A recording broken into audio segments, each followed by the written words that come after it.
आपका हम हार्दिक अभिनंदन करते हैं। और हमारे राष्ट्र के सिरमौर नीरा बथवाल जी, रूपा जी, उनका हम हार्दिक अभिनंदन करते हैं। हमारे प्रांतों से पधारी हुई सभी प्रांतीय अध्यक्षाओं को, सभी राष्ट्रीय पदाधिकारियों का, शाखा बहनों का और मेरी सभी सखियों का, यहाँ पर उपस्थित आप सभी का त्वचा दान की इस वेबिनार में हार्दिक हार्दिक अभिनंदन है। जैसा कि मधु जी ने बताया कि हमने तीन प्रतियोगिताएं तो नहीं कहूंगी, क्योंकि अब की बार हमने सरप्राइज रखा था, तीन कार्यक्रम दिए थे कि बहनें इस पर कार्य करें। नीरा दीदी, आपने जैसा कहा था कि ये हमारा सत्र अंतिम छोर पर है, तो मुझे लगा कि शायद बहनें काम करें या ना करें, हो सकता प्रतियोगिता के लालच में करे, तो हमने उसको भी छोड़ दिया था। अब की बार केवल हमने ये बताया था कि हम ये कार्यक्रम दे रहे हैं और कौन कौन प्रदेश की कितनी बहनें कार्य करें। तो मैं उसका थोड़ा सा आंकड़ा आप लोगों को बताना चाहूंगी। सबसे पहले मैं बता रही हूँ आपको ई पोस्टर के बारे में। हम लोगों ने ई पोस्टर बहनों को बहुत बार सिखाया है, और हमारी कुछ कुछ बहनें तो ऐसी है जिन्होंने कि 8 दिन ई पोस्टर बनाकर भेजे हैं प्रदेशों की। पर मैं प्रति व्यक्ति आपको बताना चाहूंगी कि हमारे जो प्रदेश हैं, 58 प्रतिभागी हमारे इसमें, जिन्होंने ई पोस्टर कार्यक्रम में हिस्सा लिया। महाराष्ट्र से 21, उड़ीसा से 19, झारखंड से 8, छत्तीसगढ़ से 4, मध्य प्रदेश बंगाल से 2-2 और बिहार और उत्तराखंड से 1-1, ऐसे टोटल 58 प्रतिभागियों की जो है ई पोस्टर की हमें नई नई उपलब्धियां देखने को मिली हैं, जो उन्होंने बताई हैं। और अब मैं आती हूँ आपके पास। हमने जो दिया था कविता लेखन, इस कविता लेखन में टोटल 61 रचनाकार बहनों ने अपनी रचनाएं भेजी हैं। जो हमने दिया था, इसका नियम था कि 8 लाइन की भेजनी है। उसके ऊपर हमारे 6 प्रदेशों ने भाग लिया है। इसमें उड़ीसा से 14, बिहार से 4, और झारखंड से 10, महाराष्ट्र से 10, मध्य प्रदेश से 6, छत्तीसगढ़ से 2, राजस्थान से 2 और पश्चिम बंगाल से 4। इस तरह से ये टोटल हमारे पास आई हैं। और किसी कारणवश आसाम शायद इस प्रोग्राम को प्रमोट नहीं कर पाया है, लेकिन जैसे ही हमारे निशा नंदिनी जी, डॉक्टर निशा नंदिनी जी ने इस प्रोग्राम को अपने आसाम प्रदेश की बहनों का आह्वान किया, 1 घंटे में उनके पास 9 कविताएं उन बहनों ने लिख के भेज दी। तो मैं आभार करती हूँ हमारे आसाम प्रदेश की बहनों का और डॉक्टर निशा नंदिनी का, कि वो इतनी सचेत हुई कि भाई इतनी हमारी रचनाकार बहनें अच्छी हैं आसाम से, उनकी रचनाएं क्यों नहीं आ पाई। तो टोटल हमारे पास 61 रचनाएं त्वचादान जैसे नए विषय पर एक से एक उन्होंने लिखकर भेज दी है। अब वीडियो की हम बात करते हैं। वीडियो में 7 प्रदेशों ने भाग लिया है। इसमें महाराष्ट्र से 3, उड़ीसा से 9, पश्चिम बंगाल से 7, मध्य प्रदेश से 1, छत्तीसगढ़ से 1, झारखंड से 2 और बिहार से 4। इस तरह से कुल जो है हमारे पास 27 वीडियो आए हैं। तो जिन्होंने भी इन तीनों विषयों पर कार्य किया है, उन बहनों का तहे दिल से धन्यवाद करती हूँ, नमन करती हूँ, वंदन करती हूँ कि आप लोगों ने इस नए विषय को जाना, समझा। हमारे जो वक्ता आए थे 14 तारीख को, जब हमने शुरुआत की थी, 17 तारीख को सॉरी शुरुआत की थी, उनको सुना अच्छे से, और उन विषयों को बहुत अच्छे से अपनी तरफ से भी और सर्च करके आप लोगों ने उजागर किया। तो तहे दिल से मैं पुनः आपका धन्यवाद करती हूँ। और आज जो हमारे कार्यक्रम रहेंगे, हमने इसमें से कुछ कुछ जो बेस्ट रचनाएं थी, हमारे जज उसमें रख के, जो कि उस विषय में पारंगत थे, उन्होंने जो निकाला है, जजों की सहमति, उनकी रचनाएं जो उनको जो अच्छी लगी मतानुसार, वो हम आप लोगों को रिजल्ट अनाउंस करेंगे। आप सब जानते हैं कि हमारे जो भी कार्यक्रम होते हैं, हम सप्ताह या 15 दिन का मनाते हैं पखवाड़ा, तो वो उसमें आप लोगों को कार्य करने के लिए देते हैं, और हमेशा आप लोगों को लास्ट में प्राइज दिया जाता है। तो आप लोगों ने शायद सोचा भी नहीं होगा कि इस बार प्राइज नहीं दे रही है दीदी, क्या बात है, लेकिन ये सोचकर भी मुझे बहुत अच्छा लगा कि आप सबने इस पर कार्य किया। और आगे जो कुछ कुछ सरप्राइज भी हैं हमारी तरफ से, लेकिन एक दुख है कि हम क्विज नहीं खिला पाएंगे, जो कि हमारा मुख्य आकर्षण रहता है समापन समारोह का। हमारी मधु डूमरेवाल जी इसकी जिम्मेदारी लेती हैं। अफसोस है कि परसों से उनका फोन चोरी हो गया है, तो इस वजह से इस कार्यक्रम को हम नहीं ले पा रहे हैं। लेकिन आप सभी को विश्वास दिलाती हूँ कि 9 मार्च का मदर्स डे है, उससे पहले मार्च के फर्स्ट वीक में इस कार्यक्रम को भी और मातृत्व दुग्ध बैंक का जो हमारा कार्यक्रम है उस पर भी हम लोग क्विज आपका लेंगे। पहले उसके बारे में आपको जानकारी देंगे और फिर दोनों का मिला के हम क्विज आपका लेंगे। हम इस इंटरटेन से, इस जानकारी से आपको अछूती नहीं रखेंगे, मेरा वादा है। इस कार्यक्रम को जल्द ही मैं आप सबके सामने प्रस्तुत करूंगी। धन्यवाद। राधे राधे। बस इन्हीं शब्दों के साथ। धन्यवाद सुशीला जी, आपने बहुत सुंदर से ही पूरे कार्यक्रम पर प्रकाश डाला। आपके मार्गदर्शन में कार्य कर हम सब गौरवान्वित महसूस करते हैं। दोस्तों, त्वचा दान कीजिए, किसी पीड़ित को नव जीवन दीजिए। यह त्वचा एक अस्थायी ड्रेसिंग के रूप में रोगी को अपनी त्वचा को पुनर्जीवित करने में मदद करती है। ऐसी कई जानकारियों के साथ आज हमारे बीच उपस्थित हैं आज के मुख्य अतिथि वक्ता डॉक्टर सुजाता साराभाई, जिनका परिचय देने के लिए मंच पर आमंत्रित करती हूँ हमारी राष्ट्रीय देहदान सखी, जो महाराष्ट्र की प्रांतीय देहदान प्रकल्प प्रमुख भी हैं और पेशे से डॉक्टर होने के साथ साथ सम्मेलन की सेवा कार्यों में निरंतर लगी रहती हैं। आप हैं परोला शाखा से डॉक्टर राजकुमारी जी जैन। राजकुमारी जी, आपका मंच पर स्वागत है। धन्यवाद मधु जी, इतना सुंदर परिचय देने के लिए। यह हमारे लिए एक सम्मान की बात है कि हमें डॉक्टर सुजाता साराभाई की परिचय देने का सुअवसर प्राप्त हुआ है। आप MBBS, MS, MCH, DNB की पदवियों से विभूषित हैं। भारतवर्ष के प्रसिद्ध हॉस्पिटल दिल्ली के सफदरगंज में head of the department Burns and plastic surgeon है। आप NABI national academy of Burns India के प्रेसिडेंट चुने गए हैं। NABI के सचिव पद को सुशोभित कर चुके हैं। आप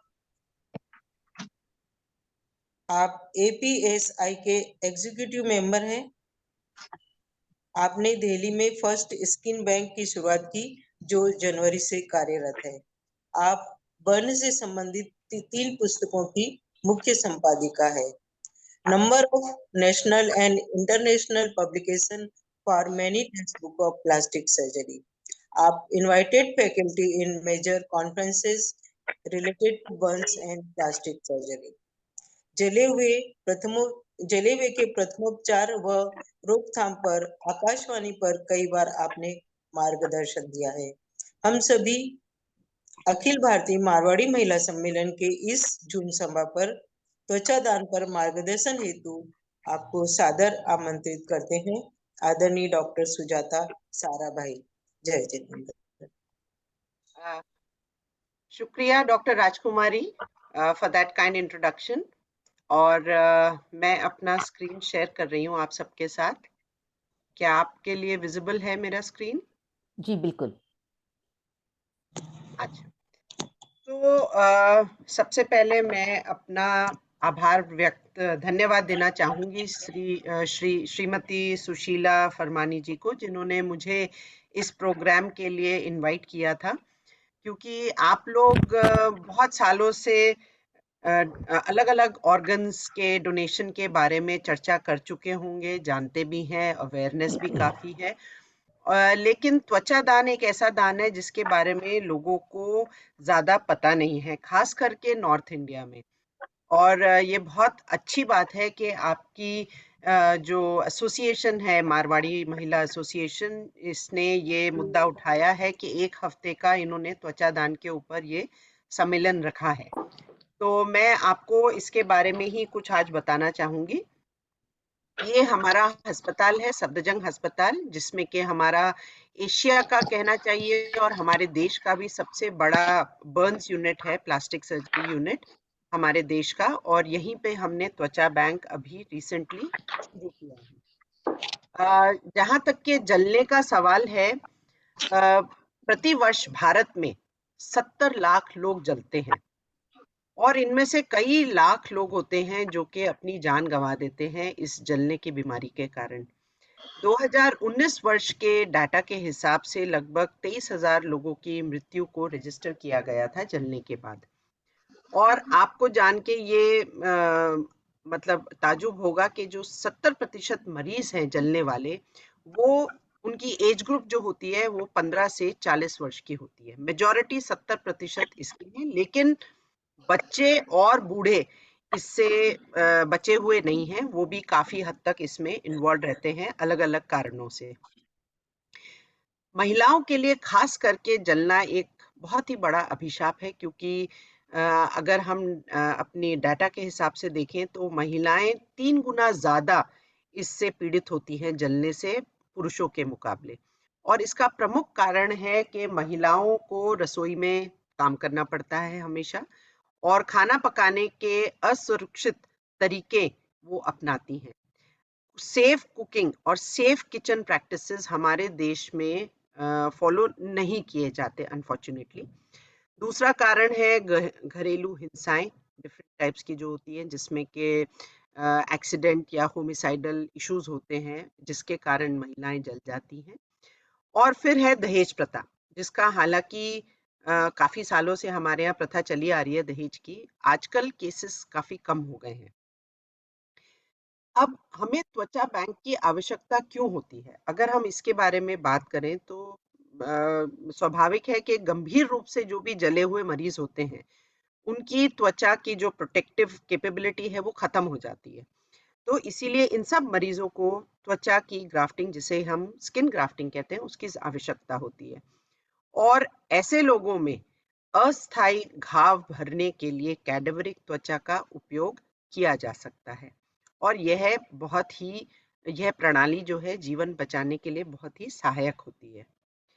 ये आप अगर पिक्चरें देखेंगे तो काफी भयानक है, लेकिन मैं बताना चाहूंगी कि इतने ज्यादा जले हुए जब मरीजों का इलाज हम लोग केवल पट्टियों से करते हैं और उसी से सोचते हैं, जैसे मरीज अस्पताल छोड़ के चले जाते हैं या गांव में होते हैं कहीं, और उनका पट्टियों से ही इलाज होता है, ऑपरेशन जल्दी नहीं होता है, तो उनके ऐसे भयानक निशान और कॉन्ट्रैक्चर्स बन जाते हैं जिसे लेके वो सालों साल तक घूमते हैं, जब तक कि वो किसी प्रॉपर अस्पताल में नहीं आते जहां उनका उपचार हो।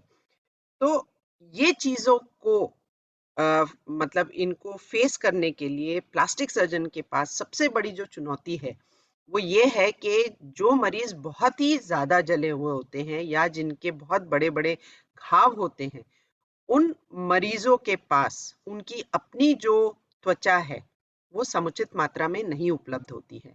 तो हम इतने बड़े बड़े जख्मों को कैसे भरें, कैसे ढकें? तो इसलिए मैं आपको बताना चाहूंगी कि जो ग्राफ्टिंग होती है, स्किन ग्राफ्टिंग या त्वचा ग्राफ्टिंग, वो 2 प्रकार की होती है। एक होता है ऑटोग्राफ्ट, जो कि मरीज की खुद की त्वचा को लेके घावों को जिससे भरा जाता है। और ये तभी किया जा सकता है अगर किसी भी मरीज की 50% से कम शरीर का जला हुआ हिस्सा हो, ताकि बाकी का 50% हिस्सा हम यूज कर सकते हैं ग्राफ्टिंग के लिए।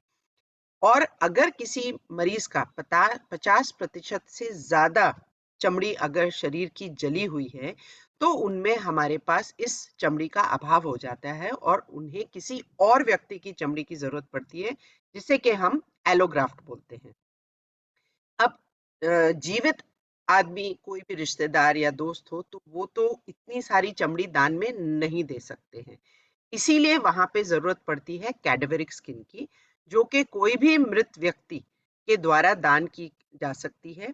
और ये बहुत ही जीवन रक्षक और अमूल्य, मैं तो कहूंगी अमूल्य, एक तरीके की अस्थाई जैविक पट्टी है, जिसे कि हम बायोलॉजिकल ड्रेसिंग कहते हैं। अब कैडेवरिक त्वचा के फायदे क्या क्या हैं? सबसे बड़ा फायदा है कि जो स्किन है, जो हमारी त्वचा है शरीर में, वो शरीर का सबसे बड़ा अंग है, जिसे कि हम biggest organ of the body बोलते हैं। ये आपको जान के आश्चर्य होगा, हम बात करते हैं लिवर की, किडनी की, लंग्स की, हार्ट की, ये सब, कॉर्निया की, ये सब बहुत महत्वपूर्ण हिस्से हैं, लेकिन बहुत छोटे हैं अगर हम उसे त्वचा से कंपेयर करें, क्योंकि त्वचा तो बॉडी की सबसे बड़ी ऑर्गन है। और अगर ये हट जाए या जल जाए किसी कारणवश, तो एक तरीके से जो पट्टी होती है, जो बॉडी का प्रोटेक्शन है, वो हट जाता है। तो अगर हम कैडेवरिक त्वचा से उसको कवर कर लें, तो ये शरीर से पानी का निकलना या खनिज पदार्थ का निकलना या लवण का नुकसान होना, इन सब चीजों से हम हमारे इसके पेशेंट के काम आता है, कवर हो जाता है, इसमें लॉसेस कम हो जाते हैं। दूसरा होता है कि जलने का जो जब मरीज जलता है तो बहुत ही दर्द में होता है, बहुत ही पेनफुल कंडीशन है। अगर हम उसे किसी तरह से त्वचा से, चाहे कैडेवरिक हो चाहे ऑटोग्राफ्ट हो, अगर हम उसे ढक दें तो पेशेंट का दर्द काफी हद तक कम हो जाता है। तीसरी चीज है कि शरीर के मतलब त्वचा को अगर हम ढक दें, कवर कर दें, तो इन्फेक्शन का रेट एकदम कम किया जा सकता है, इम्यूनिटी बढ़ाई जा सकती है, जिससे कि पेशेंट जल्दी रिकवर करे। और इन सब कामों से मृत्यु का डर कम हो जाता है पेशेंट का। पेशेंट के घाव जल्दी भरते हैं, पेशेंट जल्दी रिकवर करता है, अस्पताल में कम दिनों तक पेशेंट को हॉस्पिटल में रहना पड़ता है, और मतलब ऑब्वियसली कि खर्चा जो होता है इलाज में वो कम हो जाता है। अब इसके लाभार्थी कौन है, कौन इससे लाभ उठा सकते हैं कैडबेरिक स्किन से? कोई भी अगर बच्चा हो जो कि 10% से अधिक जला हुआ हो उसके लिए, या एडल्ट अगर कोई भी हो, आदमी या औरत, जो कि 40% से ज्यादा जले हुए हैं, ऐसे मरीजों के लिए, चाहे वो आग से जले, चाहे रसायनों द्वारा जले, या बिजली द्वारा जले, या विकिरण द्वारा जले, इन सब मरीजों के लिए ये कैडेवरिक स्किन बहुत ही ज्यादा लाभदायक होती है। अगर आप ये देखें, सिर्फ जले हुए मरीज नहीं, जो रोड ट्रैफिक एक्सीडेंट में, सड़क दुर्घटना के मतलब से पीड़ित होते हैं और उनकी चमड़ी हट जाती है किसी कारणवश, एक्सीडेंट के कारण, या किसी इन्फेक्शन के कारण, या डायबिटीज के कारण, जिसे कि मधुमेह बोलते हैं, इनसे इन्फेक्शन होता है और चमड़ी हट जाती है, गल जाती है किसी कारणवश, और बहुत बड़े बड़े जख्म है, तो इन जख्मों को भी हम कैडेवरिक स्किन से या त्वचा से कवर कर सकते हैं। अब त्वचा दान के क्या मेन रूल्स हैं, वो अगर मैं आपको बताऊं तो त्वचा दान जनरली हम लोग मृत्यु के 6 घंटे के भीतर भीतर लेना चाहेंगे। हालांकि अगर ठंड का मौसम है तो हम 12 घंटे तक वेट कर सकते हैं। अगर बॉडी को, शव को अगर रेफ्रिजरेट किया हुआ है, बर्फ पे रखा हुआ है, तो हम 15 से 18 घंटे तक भी त्वचा को ले सकते हैं। लेकिन बाय एंड लार्ज 6 घंटे का हम समय देते हैं, जिसमें कि बेस्ट होता है अगर हम त्वचा शव से ले लें। और त्वचा जो है केवल ऊपरी परतों की निकाली जाती है, और ये जनरली टांगों से और पीठ से ली जाती है। शरीर के और हिस्सों को हम लोग नहीं छूते हैं। लगभग 45 मिनट लगते हैं त्वचा को निकालने में, और इससे कोई फ्लूइड लॉस या ब्लड लॉस, रक्तस्राव नहीं होता है। और इसमें जो डोनेट कर रहा है, जो दान कर रहा है त्वचा का, और जिस पेशेंट के लिए हम यूज कर रहे हैं, दोनों में किसी भी तरीके की मैचिंग की आवश्यकता नहीं होती है। जैसे आपने सुना होगा किडनी या लिवर डोनेशन होना है तो उसमें एक क्रॉस मैचिंग की चाहिए होती है, जरूरत होती है, जिसमें कि ब्लड ग्रुप की मैचिंग होती है, HLA टाइपिंग होती है। लेकिन त्वचा दान में ये मैचिंग की आवश्यकता नहीं होती है। और त्वचा लेने के बाद किसी भी तरीके से जो मृतक शरीर है वो खराब नहीं होता है। अब त्वचा का दान कौन कर सकता है?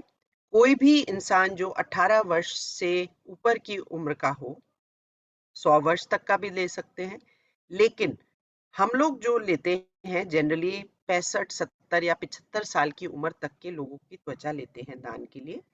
उससे ज्यादा में झुर्रियां पड़ी होती हैं अगर स्किन में, त्वचा में, या त्वचा किसी कारणवश खराब हो जाती है बुढ़ापे में, उनसे त्वचा स्किन लेना जो है हम लोग अवॉइड करते हैं। बट कोई एज लिमिट नहीं है, 100 साल या 100 वर्ष के इंसान से भी त्वचा का दान लिया जा सकता है।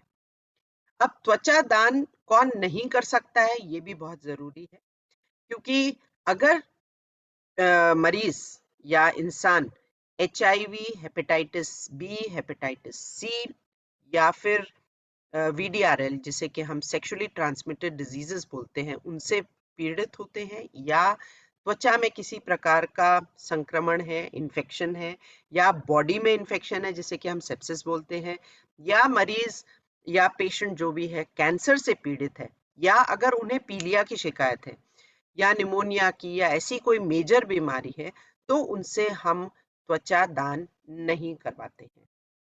अब आया क्वेश्चन स्किन बैंकिंग का कि स्किन बैंकिंग क्या होती है। स्किन बैंकिंग बेसिकली एक ऐसी सुविधा है जिससे हम त्वचा को योग्य पात्र से एकत्रित किया करते हैं और फिर एक इंटरनेशनल या अंतरराष्ट्रीय प्रोटोकॉल के अनुसार हम उसको प्रोसेस करते हैं, जिसे कि प्रसंस्करण किया मतलब कहा जाता है, और उसे फिर भविष्य में उपयोग करने के लिए संरक्षित रखते हैं। जैसे कि किसी भी बैंक में पैसा रखा जाता है, जब जरूरत हो तो पैसा निकाल लिया जाता है, वैसे ही स्किन बैंक या त्वचा बैंक होता है जिसमें हम प्रोसेस करके स्किन को बैंक करके रखते हैं, संभाल के सुरक्षित रखते हैं, और जब भी किसी मरीज के लिए जरूरत होती है तो हम उसमें से स्किन निकाल के यूज करते हैं। अगर आप ये इंडिया का नक्शा देखें हमारे देश का, तो आप इसमें देखेंगे कि कितने हमारे स्किन बैंक हैं पूरे भारतवर्ष में, और अभी आज की डेट में 26 स्किन बैंक हैं केवल। हमारी देश इतना बड़ा है, इतने हमारी पॉपुलेशन है, इतने मरीज जलते हैं, लेकिन अनफॉर्चुनेटली हमारे पास केवल अभी 26 स्किन बैंक हैं। और अगर आप एक और चीज गौर करें कि दक्षिण भारत में स्किन बैंक बहुत ज्यादा हैं बनस्पत उत्तर भारत में। इसका मतलब जो अवेयरनेस है रिगार्डिंग त्वचा दान, स्किन बैंकिंग, बर्न्स, इसकी अवेयरनेस बहुत कम है। हमारे उत्तरी भारत में ज्यादातर लोगों को इसकी जानकारी नहीं है कि जले हुए मरीज के लिए त्वचा दान कितना लाभदायक है। अब कैडेवरिक त्वचा प्राप्त कैसे होती है? इसे त्वचा निकालने की जो प्रक्रिया है, ये ना केवल अस्पताल बल्कि जो मृत शरीर है उसके जो घर है, घर से भी हम जाके त्वचा निकाल सकते हैं। यहाँ तक कि एम्बुलेंस में भी त्वचा निकाली जा सकती है। हमारे टीम को हेल्पलाइन नंबर पे इन्फॉर्म किया जाता है, वो रिश्तेदारों से बात करते हैं, और जैसे ही बन पड़ता है वह या तो उनके घर चले जाते हैं, या फिर अगर बॉडी मृतक शरीर अस्पताल में है, आईसीयू में है, वार्ड में है, तो हम वहां जाके स्किन का प्रक्रिया निकालने की प्रक्रिया को करते हैं। और इस प्रक्रिया में जैसे कि मैंने बताया 45 मिनट लगते हैं, और त्वचा निकालने के बाद शरीर को अच्छी तरीके से पट्टी कर दी जाती है, जिससे कि कोई डिफॉर्मिटी या डिफेक्ट पता ना लगे, क्योंकि एज सच होता ही नहीं है।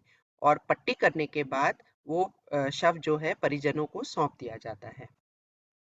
ये पिक्चर है जो आपको दिखा रही है कि कैसे हम अस्पताल में भी त्वचा दान ले लेते हैं, मॉर्चुरी में भी ले लेते हैं, अपने हमारा जो स्किन हार्वेस्टिंग ओटी है उसमें भी हम लेते हैं, आईसीयू में भी लेते हैं।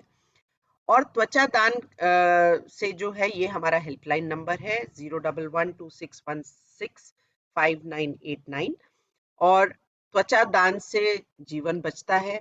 और एक व्यक्ति से जब हम त्वचा लेते हैं तो उससे हम कई लोगों की जानें बचा सकते हैं। और यदि आप के कोई भी प्रियजन की त्वचा दान कोई करना चाहता है तो हेल्पलाइन नंबर नोट कर लिया जाए आपसे प्लीज। ये है कुछ पिक्चर हमारे सफदरजंग अस्पताल में जो हमने स्किन बैंक चालू किया है। ये स्किन बैंक अभी जनवरी से ही फंक्शनल हुआ है। ये है अंदर के फोटोग्राफ जो हमारा ऑपरेशन थिएटर है, जहाँ पे हम ये त्वचा दान लेते हैं। और ये है कुछ पिक्चर जिसमें दिखा रहे हैं कि हम त्वचा को प्रोसेस कैसे करते हैं, उसको कैसे प्रोसेस करके प्रिजर्व करते हैं, जिससे कि उससे मैक्सिमम फायदा हो सके हमारे मरीजों का और इन्फेक्शन का रिस्क ना रहे। ये भी कुछ पिक्चरें हैं जिसमें कि फिर हम कैसे प्रोसेस करके उसको स्टोर करते हैं। तो धन्यवाद। ये हमारा लोगो है हमारे अस्पताल का त्वचा दान के प्रति, जिससे कि हम ज़्यादा से ज़्यादा लोगों को इसके बारे में अवगत करा सके, और हमारे जले हुए मरीजों को और सड़क दुर्घटना से त्रस्त लोगों को जो है मैक्सिमम फायदा हो सके। धन्यवाद।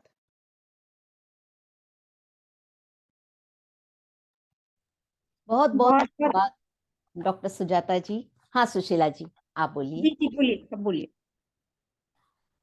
सुजाता जी का बहुत बहुत धन्यवाद करेंगे, इतने सुंदर पीपीटी के थ्रू आपने जानकारी दी, लिखित जानकारी, और सबसे अच्छी बात आपने हिंदी में प्रस्तुति दे दी। हमारे सम्मेलन में ज्यादातर हिंदी में ही सब कार्यक्रम करते हैं, और हमें मालूम है आप थोड़ा इंग्लिश में आप लोग यूज करते हैं, पर हिंदी हमारे में लिए बनाते हैं, सभी लेकिन पीपीटी बनाई है हिंदी में। पहले इनके पास सारी इंग्लिश में थी, फिर इनकी मेरे से बात हुई तो इन्होंने कहा नहीं नहीं, मैं हिंदी में बनाने का प्रयास करती हूँ और आप लोगों को सबको हिंदी में ही समझाऊंगी। दिल से छू गई।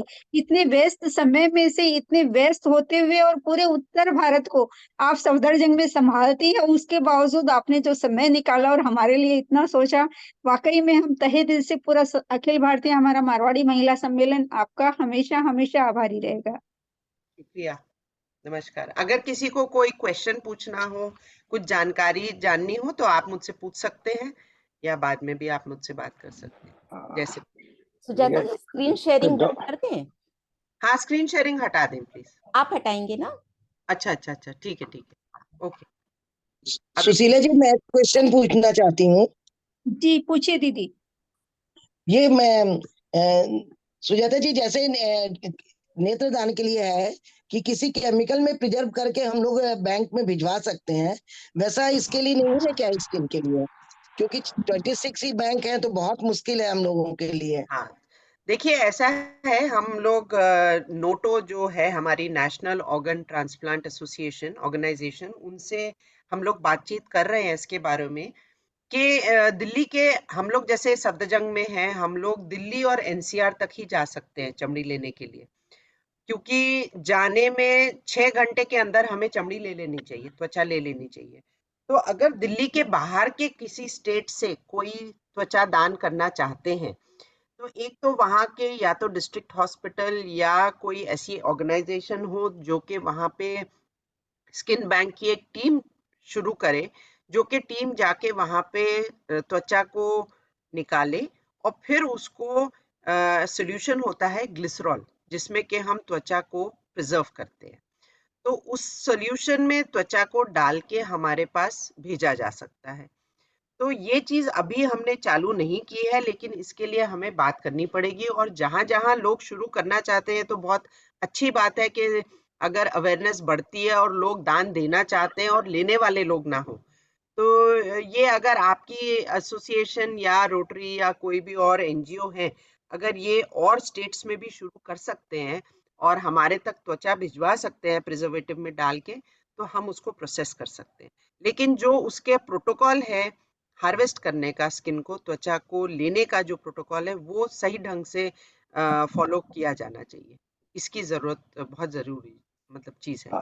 तो जो स्किन स्पेशलिस्ट डॉक्टर, जिस तरह से स्किन स्पेशलिस्ट होंगे, वो तो उठाती हैं उसी तरह से लेती होंगी, उसी प्रोसेस से। ये त्वचा दान, त्वचा का लेना, जो ग्राफ्ट लेना है, ये स्किन स्पेशलिस्ट नहीं करते हैं। वो तो स्किन स्पेशलिस्ट, बर्न स्पेशलिस्ट नहीं होते, वो सर्जन नहीं होते हैं। तो इसके लिए एक्चुअली टीम को ट्रेन किया जाता है चमड़ी लेने के लिए। तो कोई भी डॉक्टर को अगर ट्रेनिंग हो जाती है चमड़ी लेने की, तभी चमड़ी वो लोग लेके और हम तक पहुंचा सकते हैं।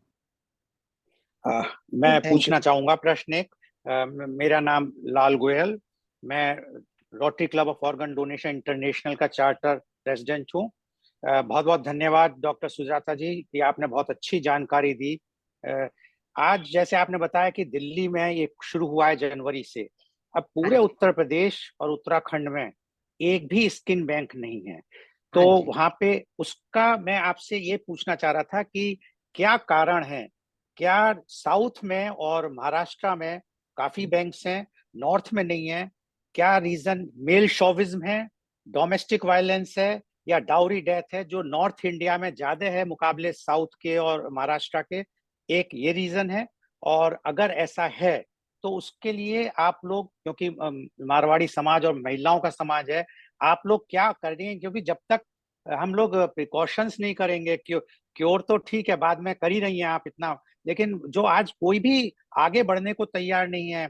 हम चाह रहे हैं कि मथुरा में एक स्किन बैंक शुरू करें, तो फॉर्मेलिटीज बहुत हैं। इज इट पॉसिबल कि आपका कलेक्शन सेंटर सफदरजंग हॉस्पिटल का मथुरा या आगरा में चालू किया जा सके? देखिए ऐसा है, हमारा तो सरकारी अस्पताल है। हम लोग सरकारी अस्पताल से केवल दिल्ली और एनसीआर तक ही जा सकते हैं। इसके बियॉन्ड हमारा जाना पॉसिबल नहीं है, क्योंकि हिंदुस्तान तो बहुत बड़ा देश है। ये हो सकता है क्योंकि एक तो स्किन बैंक को एस्टैब्लिश करने में काफ़ी पैसा लगता है, काफ़ी मेहनत लगती है। तो हर जगह एकदम बहुत सारे तो शुरू नहीं हो सकते, इसके लिए फंड्स चाहिए।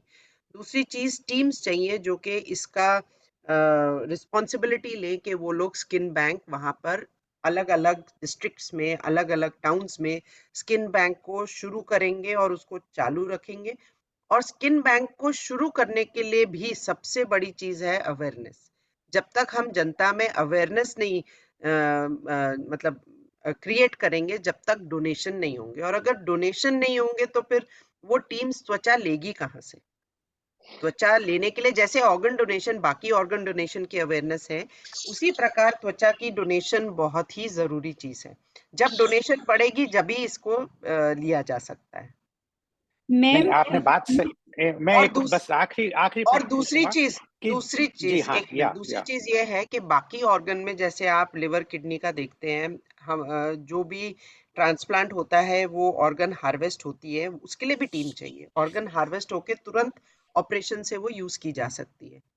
त्वचा दान में, त्वचा बैंकिंग में ये है कि इसमें 45 दिन का टाइम लगता है त्वचा को प्रोसेस करने में। 45 दिन से पहले त्वचा को यूज नहीं किया जा सकता किसी भी पर्पस के लिए। तो इसीलिए इसको स्किन बैंक में जाना और प्रोसेस होना बहुत जरूरी है। अब आप तो बताइए। आपके आपके हिसाब से अगर रिट्रीवल सेंटर खोला जाए और हाँ, वो आपको प्रोसेस के लिए आपके यहाँ भेजे स्किन, इज इट हाँ, पॉसिबल, या वो गवर्नमेंट हॉस्पिटल एक्सेप्ट नहीं करेगा? क्योंकि रोटरी क्लब हमारा चाह रहा है एक मथुरा और आगरा में शुरू करना रिट्रीवल सेंटर। और जो आपने अवेयरनेस की बात की, अवेयरनेस तभी करी जा सकती है जब वहाँ रिट्रीवल सेंटर हो, नहीं तो अवेयरनेस बिल्कुल करने से बिल्कुल कोई भी फायदा नहीं है जी। बिल्कुल, तो आप बिल्कुल सही बोल रहे हैं। इसके लिए मैंने एक एप्लीकेशन लिखी हुई है नोटो को, और अगर रोटरी ऐसा कर रही है तो ये तो बहुत अच्छी चीज है। लेकिन इसके लिए एक आप मतलब हमें अपने हॉस्पिटल से और नोटो से परमिशन लेनी पड़ती है, क्योंकि रजिस्ट्रेशन होता है स्किन बैंक्स का।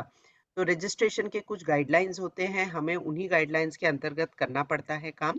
और अगर नोटो कहेगा कि ये चीज अलाउड है कि रिट्रीव कहीं हो और फिर हमारे पास स्किन आ जाए प्रोसेस करने, तो मेरे ख्याल से कुछ प्रॉब्लम होनी नहीं चाहिए। लेकिन हाँ, हमें कागजी कार्रवाई जो है इसके लिए पहले करनी पड़ेगी। ओके, बहुत बहुत धन्यवाद सुजाता जी आप। मैम मेरे मैं को इसी पूछना बात पर था। आ रही थी जो सर ने बोला है कि जैसे हम आई कलेक्शन सेंटर खोलते हैं वैसे ही यदि स्किन कलेक्शन सेंटर खोले जाएं तो मुझे नहीं लगता कि बहुत ज्यादा प्रॉब्लम आनी चाहिए। जैसे अभी हमारे 26 हैं, यदि हर डिस्ट्रिक्ट में एक एक स्किन बैंक खोल दिया जाए और उसके कलेक्शन सेंटर डिस्ट्रिक्ट में खोल दिए जाएं तो कभी त्वचा की कमी नहीं होगी, ऐसा मेरा मानना है। और इसमें दिक्कत नहीं आनी चाहिए। नोटों से मैं भी, सर से मेरी परसों बात हो रही थी डायरेक्टर सर से, तो उन्होंने कहा अभी आप सुषमा जी को बुलाइए पहले अपने यहाँ पे, उसके बाद फिर बात करेंगे आपसे कि आप लोग क्या कर सकते हैं और हम लोग क्या कर सकते हैं। तो सर आप भी रोटरी से यहाँ पर उपस्थित हैं, अनुरोध करेंगे। हमारी भी 19 प्रांत में 500 से अधिक ब्रांचेज हैं। जैसे कि रोटरी पूरा नेशनल इंटरनेशनल फैला हुआ है, ऐसे ही हमारा भारतीय मारवाड़ी महिला सम्मेलन नेशनल तौर पे पूरी तरह से सक्षम है ये कार्य करने के लिए। और आप जानते ही हैं कि जितना प्रचार प्रसार महिलाएं कर देंगी, मुझे नहीं लगता, क्षमा चाहती हूँ, कि पुरुष वर्ग इस वर्ग में काम कर पाएगा इस तरफ। तो हम लोग बिल्कुल इस काम के लिए तैयार हैं, प्रचार प्रसार के लिए। लेकिन आपने जो एक बात बहुत मार्के की कही कि जब यदि रिट्रीवल सेंटर ही नहीं होंगे तो ये हमारे साथ आई कलेक्शन सेंटर में भी बहुत जगह दिक्कत आती है। फोन करते हैं कि भाई हमारे यहाँ पे डेथ हुई है, आप आंख ले लें, पर वहां पे आंख लेने के लिए है ही नहीं कलेक्शन सेंटर। तो फिर वो इतने निराश हो जाते हैं, हताश हो जाते हैं कि दीदी आप इतना प्रचार करती हैं, हमें कहती है घर घर जाओ और लोगों को जागरूक करो, तो हम जागरूक करके क्या करें जब टाइम पड़ा तो आपने आंखें निकलवाई ही नहीं हमारे किसी परिजन की। तो ये रिट्रीवल सेंटर होने, और सरकार से यही अनुरोध करते हैं मैम, नोटों से यदि आप हमें भी कहेंगे तो हम भी कागजी कार्रवाई करने के लिए तैयार हैं। हम सोटो नोटो रोटो आप जो भी कहेंगे, हम उस चीज के लिए तैयार हैं कि उनको हम लेटर भेजें। ठीक है मेरे को कुछ सुशीला जी, पूछना मेरा था। ख्याल आप कभी किसी दिन आके मेरे से मिलें तो हम नोटो में जाके बात कर सकते हैं इसके बारे में। बिल्कुल और मैं जो भी फॉर्मेलिटीज हैं वो पूरी होंगी, लेकिन ये है कि जितने भी रिट्रीवल सेंटर्स होंगे वहां की टीम को ट्रेनिंग देनी पड़ेगी। ट्रेनिंग बिल्कुल। उनकी होगी जब ही वे हार्वेस्ट कर पाएंगे स्किन। बाकी तो फिर वो हमारे पास भेज देंगे तो प्रोसेसिंग तो हम लोग कर सकते हैं, क्योंकि हमारे पास सुजाता सरकारी जी, वो है। तो हाँ हमारी मैं बहन से अनुरोध है, आप लोग चैट बॉक्स में लिख दें फटाफट अपने क्वेश्चन। क्या होता है कि मैं हमारे वही कई लोगों पूछना के था। मन में वही क्वेश्चन होंगे, तो फिर टाइम ज्यादा लूज होगा ना, एक एक पूछेंगे। तो आप लिख दें तो मधु जी फिर उसको वहां पे उठा लेंगे कि भाई ये आए हैं, है ना। तो ये एक मैं और ऐसे पूछ वक्ता रही है। थी, ये इम्पोर्टेंट था, एक स्मॉल टाउन के हिसाब से पूछ रही थी मैं। जी परमिशन है मेरे को? हाँ, पूछिए जी, बोलिए पूछिए। फटाफट बोलिए। हाँ, नमस्कार सुजाता जी, बहुत ही नमस्कार। अच्छा था आपका, इतना सटीक था। मैं असम प्रांत से पूछ रही थी कि हम स्मॉल टाउन में रहते हैं, तो मैं ऐसे बोली थी कि वी हैव गुड फ्रेंड्स, मतलब स्किन के अच्छे स्किन डॉक्टर्स हैं हमारे यहाँ पे। क्या हम स्किन डॉक्टर्स से बात करके उनसे हार्वेस्ट करवा सकते हैं? बिल्कुल, अगर उनको ग्राफ्ट लेने की एक बार ट्रेनिंग हो जाएगी, बहुत मुश्किल तरीका नहीं है। हमारे पास अच्छे औजार भी होते हैं, इक्विपमेंट होता है, जिसे कि डर्मेटोम कहा जाता है। तो उससे जो है स्किन बहुत आसानी से हार्वेस्ट की जा सकती है। हम अपने नर्सिंग ऑफिसर्स, टेक्नीशियंस को भी ट्रेन करते हैं इसके लिए। इसके लिए हाँ, डॉक्टर होना बहुत ज़रूरी नहीं है, बट डॉक्टर ट्रेन करना ज़रूरी है, कि ओके। डॉक्टर ट्रेन करके सुपरवाइज़ करे टेक्नीशियंस को भी स्किन हार्वेस्ट करने के लिए। फिर हम सेंटर में भेज नहीं सकते ना, हमें सेंटर में भेजना पड़ेगा।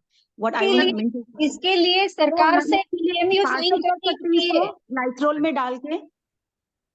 नहीं नहीं, नहीं, इसके लिए इसके लिए ग्लिसरॉल होता है, ईएमयू ग्लिसरॉल। करना होगा, तभी ये चीज संभव है। गवर्नमेंट से पहले ईएमयू साइन होता है, हाँ जी। तभी हम ये काम कर सकते हैं। जैसे कि आई कलेक्शन सेंटर अपना ईएमयू साइन करता है, उसी तरह यदि गवर्नमेंट हमारे ये रूल बनते हैं, नोटो ये रूल बनाता है और ये परमिशन मिलती है, कोई भी डिस्ट्रिक्ट बैंक वो लोग पहले आते हैं, एरिया देखते हैं, वहां पे कितना स्टाफ है, सारी चीजें, बहुत सारी चीजें जांच की जाती हैं। हम लोगों ने उड़ीसा में कई आई कलेक्शन सेंटर खुलवाए मेरी हैं फ्रेंड से इसके बात हुई थी। लिए। हाँ, मेरी फ्रेंड्स डॉक्टर स्नेहिल है, शी इज स्किन स्पेशलिस्ट, उनसे मेरी बात हुई थी।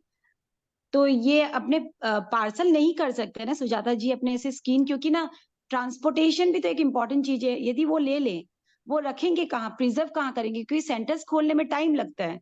देखिए, जो ग्लिसरॉल एक तो सोल्यूशन होना चाहिए जिसमें प्रिजर्व किया जाता है। सोल्यूशन के साथ साथ उसमें एंटीबायोटिक्स भी डालते हैं, और उसमें डाल के और फिर जो मृतक जो डोनर होता है उसका ब्लड सैंपल भी लिया जाता है। उसके कुछ जांचें होती हैं वायरल इन्फेक्शन के लिए, जो कि होनी चाहिए, क्योंकि अगर वायरल इन्फेक्शन की जांचें नेगेटिव आती हैं उसके बाद ही स्किन का प्रोसेस शुरू होता है प्रिजर्वेशन का।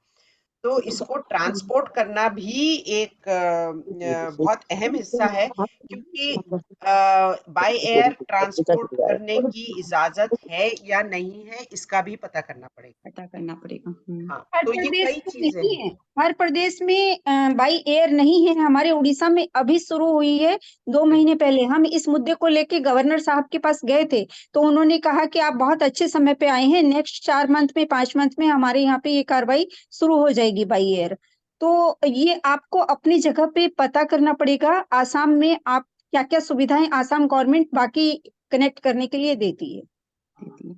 ये लोकल हॉस्पिटल्स हम लोग को हेल्प नहीं कर सकते इसमें सुजाता जी, या हम उनसे क्या पूछें? लोकल हॉस्पिटल कर सकते हैं, लेकिन जैसे मैंने कहा, जब एक बार हम स्किन हार्वेस्ट करते हैं तो एक तो डॉक्यूमेंट्स बहुत ज़रूरी हैं।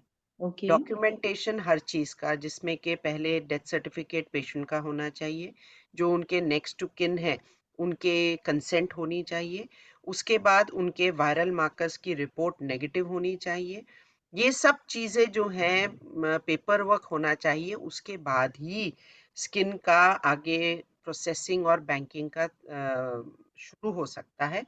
और रिट्रीव कहीं पे करें और हमारे पास भेज दें, उसके लिए ट्रांसपोर्टेशन की जो जिम्मेवारी है, इसका कई सारी चीजें हैं जिसको के देखना पड़ेगा। क्योंकि मुझसे कई लोगों ने ये पूछा है कि अगर हम दिल्ली के बाहर किसी भी टाउन से स्किन हार्वेस्ट करके भिजवाएं तो आप क्या लेंगे। तो मैंने उन्हें यही बताया कि हमने इसकी एप्लीकेशन दी हुई है, हम पूछना चाह रहे हैं, क्योंकि जहां से जो भी हार्वेस्ट कर रहा है वो भी सही तरीके से होना चाहिए, ताकि स्किन का कंटेमिनेशन ना हो किसी भी तरीके का, जिससे कि जिस मरीज को हम स्किन लगा रहे हैं उसको किसी भी तरीके का रिस्क ना रहे।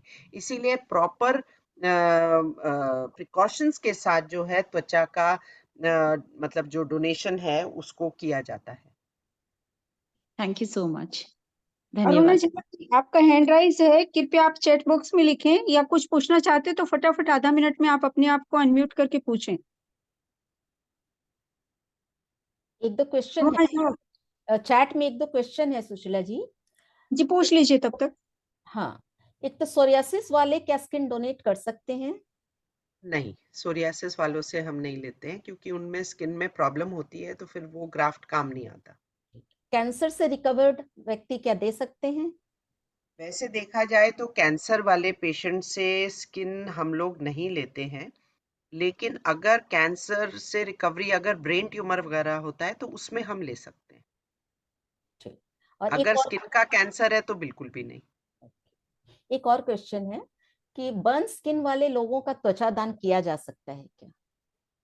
बर्न स्किन अगर स्कार्ड है तो उसमें त्वचा नहीं ली जा पाएगी, लेकिन जो बाकी हिस्सा ठीक है वो तो वहां से स्किन ली जा सकती है। मेरे ख्याल से चैट के सभी प्रश्नों का उत्तर मिल गया होगा बहनों को। अरुणा जवर का हैंड राइज है, कृपया आप अपने आप को अनम्यूट करके जो भी पूछना चाहते हैं फटाफट पूछ लें। नहीं, वो पूछ नहीं रही हैं, तो अपने लोग आगे बढ़ते हैं। चलिए, हाँ। ओके। एक प्रश्न पूछना था, स्किन डोनेशन के बाद स्किन रिकवर कितने दिनों में होती है? स्किन डोनेशन देखिए, अगर जीवित आदमी डोनेट करता है, जैसे कि कई बार हम लोगों ने पहले बच्चों में खास करके उनके पेरेंट्स डोनेट करते हैं स्किन, चमड़ी कई बार लेनी पड़ती है क्योंकि स्किन की कमी होती है बच्चों में बहुत, तो स्किन ग्राफ्ट अगर कोई भी देता है तो स्किन वहां की 10 से 15 दिन में पूरी तरीके से हील हो जाती है। रवि सहगल जी कुछ पूछना चाह रहे हैं, हैंड राइज किया है। पूछिए रवि सहगल जी, अनम्यूट करके पूछिए। ऑप्शन तो हेलो हेलो, मेरी आवाज आ रही है? रवि सहगल जी पूछ रहे हैं, बोलिए रवि सहगल जी। रवि जी आवाज नहीं आ रही है आपकी।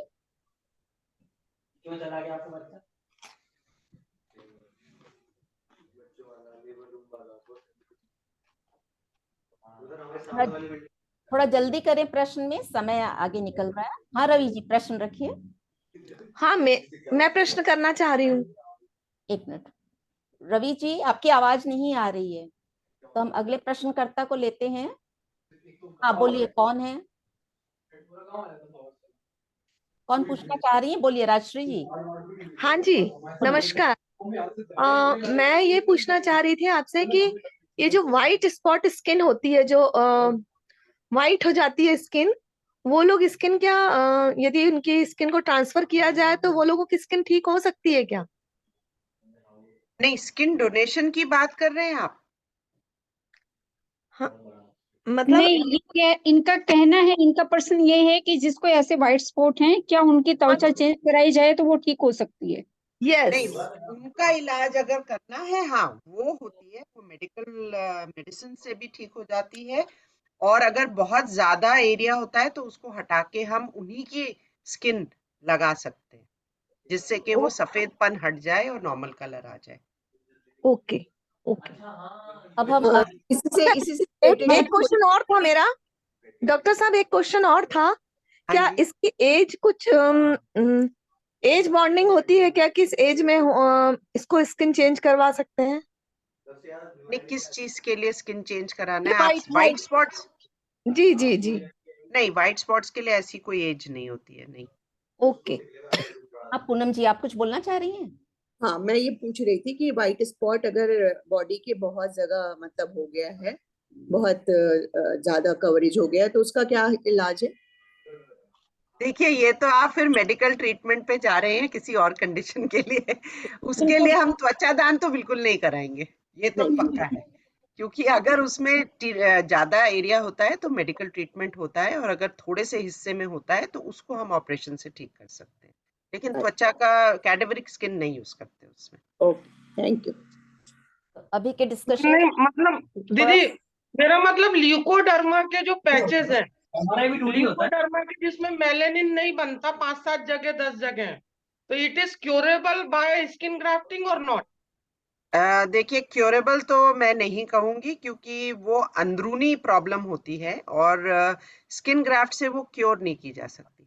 सिर्फ मास्क की जा सकती है कि जहाँ पे सफेद हिस्सा है उसको हटा के पेशेंट का ही स्किन लगाएं, जिससे कि वो नॉर्मल हो जाए। लेकिन उससे पहले मेडिकल ट्रीटमेंट बहुत जरूरी होता है, और जब वो स्टेबलाइज हो जाता है, केवल जब ही हम उसको हटा के दूसरी चमड़ी से लगा सकते हैं, नहीं तो नहीं लगा सकते, नहीं तो वहां पे फिर से व्हाइट हो सकता है। जी धन्यवाद। एक चीज तो समझ में आई सुशीला जी, जागरूकता जो बहनें बोलती हैं कि जागरूकता कर रहे हैं पर वहाँ रिट्रीवल सेंटर नहीं है, कलेक्शन सेंटर और बैंक नहीं है। तो इसमें ये तो समझ में आता है, पहले हम जागरूकता करें, फॉर्म्स भरवाएं, तब हमें सरकार को समझ में आएगा कि यहाँ लोग जागरूक हो गए हैं, यहाँ इतने लोग तैयार हैं, तब वो फैसिलिटी देंगे हमें रिट्रीवल सेंटर की और बैंक की, क्योंकि उसके मैनेजमेंट का भी खर्चा शुरू हो जाता है।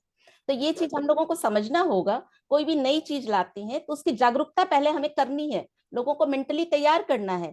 जब एक समूह तैयार हो जाएगा तभी सरकार वो फैसिलिटी हमारे तक ला सकेगी। बिल्कुल ठीक कहा मधु जी। इसीलिए हम लोगों ने पूरे अखिल भारतीय मारवाड़ी महिला सम्मेलन में ये जागरूकता सप्ताह मनाया है, और लगातार अब इस तरह के कार्य होते ही रहेंगे। और जैसा कि डॉक्टर सुजाता ने कहा, जब भी मैं दिल्ली आऊंगी मैम, आपके साथ चलूंगी नोटो के पास। जो भी कार्रवाई करनी होगी हमारे सम्मेलन की तरफ से, हम लोग पूरा आपके साथ हैं, इस पे आगे कार्रवाई करेंगे। बिल्कुल। बहुत ही अच्छा लगा आज हमारे बीच डॉक्टर सुजाता जी ने इतनी अपने महत्वपूर्ण समय दी है। अब हम अपने एक और विशिष्ट मुख्य अतिथि वक्ता को लेने जा रहे हैं, प्रभा भैया जी। लाइन कहना चाहूंगी उनके स्वागत ठीक है ना, के आप लिए। घूमिए ना, क्यों डिस्टर्ब करे, मेरा मिस चल रहा है तो जबरदस्ती का मैंने ये टांग लाना, किसी का भी दिल को डिस्टर्ब करना, हमको डिस्टर्ब करें कर दिया है मुझे।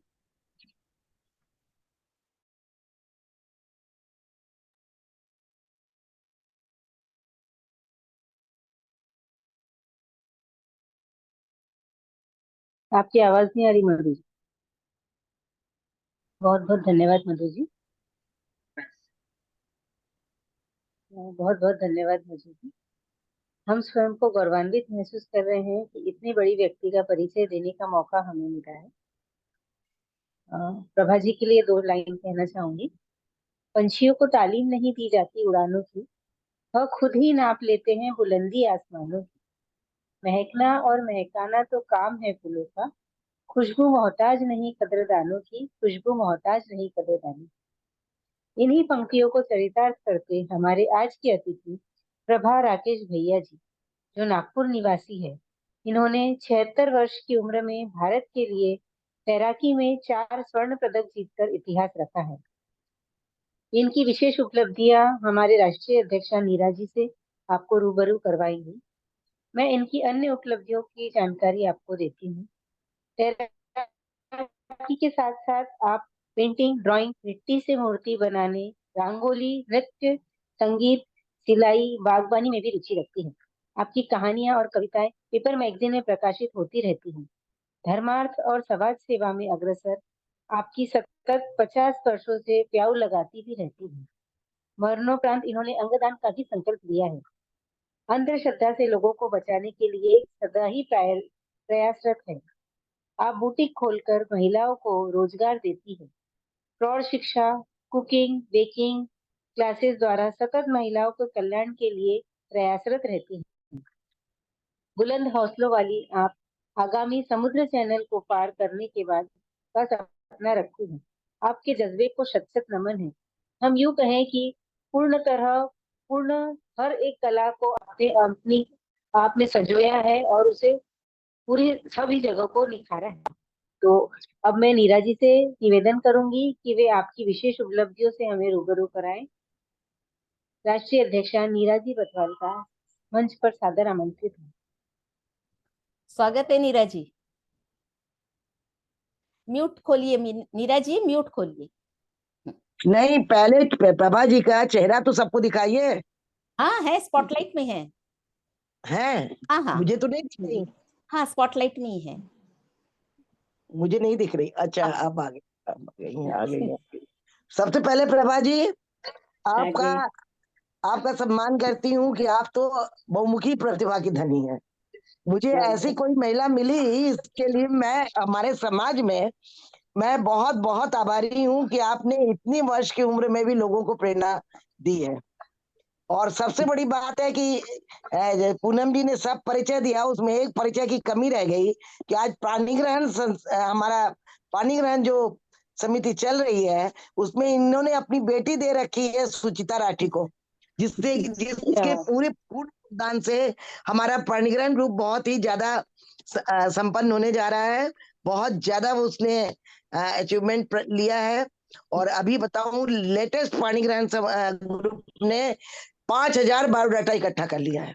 उसमें सुचिता राठी जी का भी बहुत बड़ा सहयोग है। और प्रभा जी आप आ रही हैं, आपकी बेटी भी कमाल कर रही है, इसके लिए बहुत बहुत आपका आभार। और सम्मेलन में आप लोगों ने आपके आने से हम लोगों को, महिलाओं को सशक्त करने में आप जो प्रेरणा देंगी उसका भी अभूतपूर्व योगदान रहेगा। अब मैं चूंकि सम्मान पत्र में क्या क्या और विशेष आपकी योग्यताएं हैं जो आपने अचीवमेंट अपनी लाइफ में लिया है उसके विषय में थोड़ा बहनों को बताना पसंद करूंगी। अंतरराष्ट्रीय तैराक श्रीमती प्रभा राकेश भैया का जन्म माता स्वर्गीय सूरज कुंवर एवं पिता स्वर्गीय सुखदेव जी चौहान के घर 7 दिसंबर 1947 में अमरावती महाराष्ट्र में हुआ था।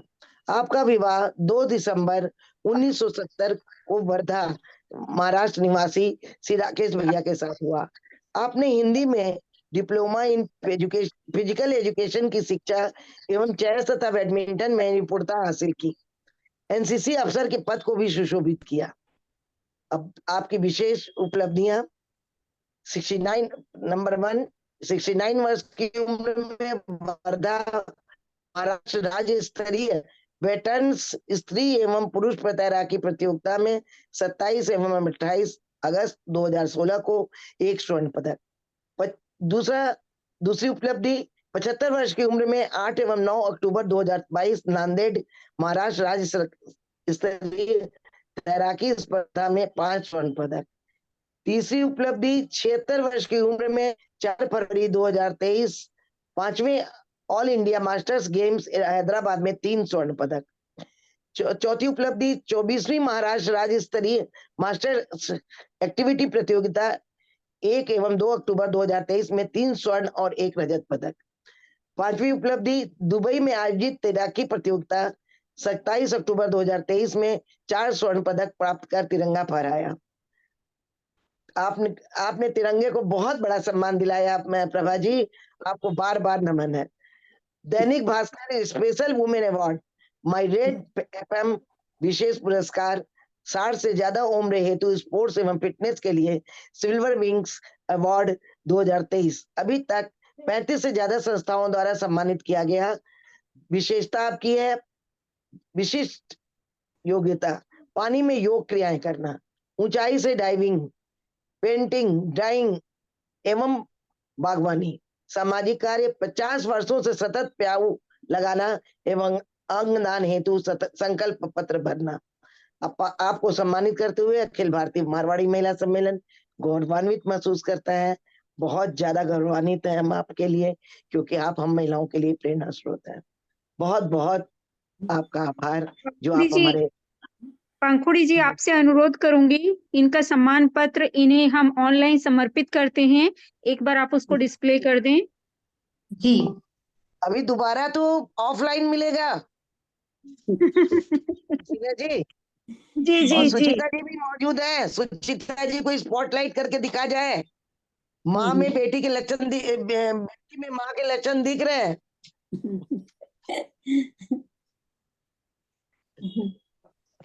ये पूरा स्क्रीन दिख रहा है? नहीं दिख रहा। दिख रहा है स्क्रीन है, केवल इनका दिखाइए ना। जी केवल इन्हीं का दिख रहा है दीदी। नहीं मुझे तो पूरी स्क्रीन दिख रही है। Okay sir. हाँ बिल्कुल बोलने का अवसर मिलना चाहिए। धन्यवाद कैसे पूनम तैराक जी। बनी वो सफर बताइए अपना प्रभा दीदी। हाँ जी धन्यवाद पूनम जी, जयपुरिया जी, नीरा जी, रूपा जी, सुशीला फरमानिया जी, सभी पदाधिकारी और उपस्थित सभी बहनों को मेरा जय श्री कृष्ण। आप सबने मुझे सम्मान देने योग्य समझा, मैं दिल से आप सभी का आभार व्यक्त करती हूँ। मेरे पति ने देहदान और मैंने अंगदान नेत्रदान का भी फॉर्म भर दिया है। एक गाना है, मरकर भी किसको याद आएंगे, मरकर भी किसी को याद आएंगे, किसी के आंसुओं में मुस्कुराएंगे, कहेगा फूल हर कली से बार बार, जीना इसी का नाम है। जीवन में कई बार कठिन समय आता है, कई बार कठिन समय आता है, पर उसको बहुत बड़ा मान करके रुकना नहीं, विचलित नहीं होना। परिस्थिति कैसी भी हो, मन उसे स्वीकार ले तो उसी में खुशी है। मुझे भी बहुत शौक है, मैंने भी कई इच्छाएं, जिंदगी में कई इच्छाएं अनंत होती है। तो एक सपन होता है जो दिन में देखा जाता है, जो हम उसको पूरा करना चाहते हैं। रात को जो सपना दिखता है वो हमारे बस में नहीं है, लेकिन दिन में देखा हुआ सपना हम कोशिश करें तो हम पूरा कर सकते हैं। तो मैंने भी यही सपना देखा था कि मैं खूब आगे बढ़ूं, विदेश में, यानी इंटरनेशनल लेवल पे मुझे स्विमिंग कंपटीशन में मेरा नाम हो, मैं अपने देश का परचम लहराऊं। तो मैंने उसके लिए बहुत मेहनत की, शारीरिक परिश्रम किया, और इसके लिए मेरे को पूरे परिवार ने, पति ने, बेटे ने, बहू ने, पोते पोतियों ने और सभी का बहुत सहयोग रहा। तो मैं इस मुकाम तक पहुंच पाई हूँ। तो मुझे सबका धन्यवाद, इन लोगों का भी, कि उनके वजह से मुझे आज इतना मैं आगे बढ़ पाई हूँ। जब मैंने विदेश में, दुबई में 7 देशों के लोग थे, वहाँ पर कंपटीशन में जाना था, और फिर मैंने यहाँ से जाने के पहले फ्लैग खरीदा, अपने तिरंगा। तो दुकानदार ने पूछा भी कि आप तिरंगे, अभी 26 जनवरी भी नहीं है, 15 अगस्त भी नहीं, आप क्या करोगी? मैंने कहा मैं विदेश में फहराने वाली हूँ। तो मेरा यह जज्बा कि मुझे विदेश में अपना परचम लहराना ही है। तो स्विमिंग के समय रशियन लेडी थी मेरे से बहुत बड़ी, ऊंची पूरी, और मैं छोटी सी। तो मैंने 1-2 चक्कर तो उसके साथ ऐसी, कभी वो आगे रही कभी मैं आगे रही, करते करते एंड जब आया थोड़ा, उस समय मैंने पूरा अपना दम लगा दिया, और मेरा एक ही उद्देश्य था कि मेरा परचम मुझे अपना विदेश में फहराना ही है, और मैं उसमें सफल रही। और अंदर से जो खुशी होती है मुझे, वो खुशी मुझे मिली, इस उद्देश्य में सफल हो गई। अब मेरी एक और इच्छा है कि समुद्र चैनल पार करना। देखो, अब कोशिश तो जारी है।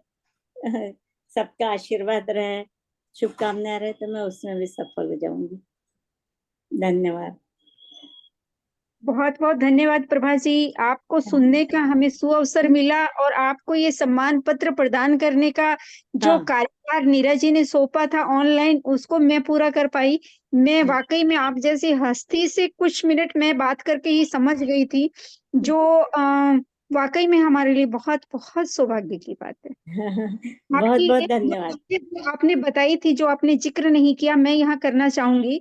मेरी जो आपसे चर्चा हुई थी, आपने बताया था जब आप स्कूल में पढ़ते थे 62 के वॉर में कोई मंत्री आपके गांव में आया था, और उन्होंने ये कहा था कि आज युद्ध में सैनिक तो लड़ ही रहे हैं, पर आपका सोना मुझे चाहिए, आपके यहाँ से धन मुझे चाहिए। तो आप वो पहली लड़की थी जो मंच पर चढ़ के आपके कान का जो आपने पहना हुआ था निकाल के उनके हाथ में रख दिया कि सबसे पहले मैं आपको ये श्रवण दान करती हूँ। तो आपको ये शिक्षा आपके माता पिता से, बचपन से आपके अंदर जो संस्कार थे, तभी आप यहाँ तक पहुंच पाई, और आगे ससुराल भी आपको ऐसा मिला। सुचिता ने मुझे बताया कि आपकी देवरानी जेठानी या आपकी सासू माँ हमेशा आपको ये कहती थी, जो तू कर सकती हम नहीं कर सकते, जा तेरे को जो करना है तू कर ले, हमारी तरफ से छूट है। तो ऐसा परिवार भी मिलना हर किसी के लिए सौभाग्य नहीं होता। आपको जो मिलता गया और आप उसको आगे आगे लेती गई, इसके लिए प्रभु इच्छा ही है, प्रभु हर किसी को नहीं चुनता, पर उसने आपको चुना। इसके लिए हम सब नारी जाति आपके लिए गौरवान्वित है। बहुत बहुत धन्यवाद। बहुत खुशी हुई, बहुत सुंदर बनाया है, और मैं इसे बहुत सहज कर रखूंगी। बहुत अच्छा लगा। बहुत अच्छा लगा दीदी।